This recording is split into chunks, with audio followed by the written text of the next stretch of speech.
ខ្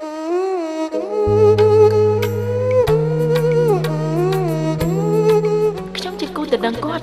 ខ្ញុំជាគូទៅដឹងគាត់ខ្ញុំជាគូទៅដឹងគាត់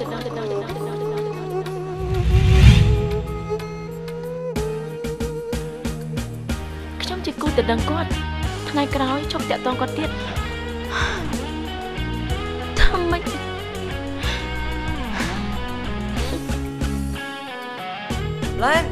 ឡែនអូនស្ដាប់បងសិន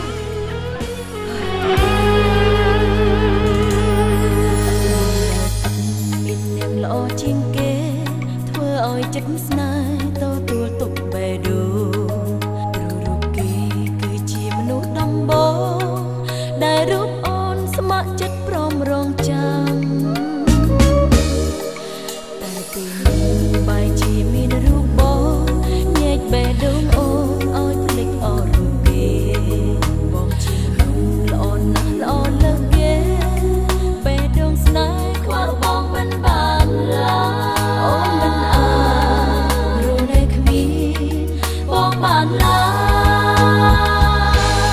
សង្សារអូនអើយអូនមិនអាចចោលរូបបងទោះក្នុងបេះដូងនៅសល់ឲ្យរងចាំ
ជាសង្សារចុងក្រោយសម្រាប់អូន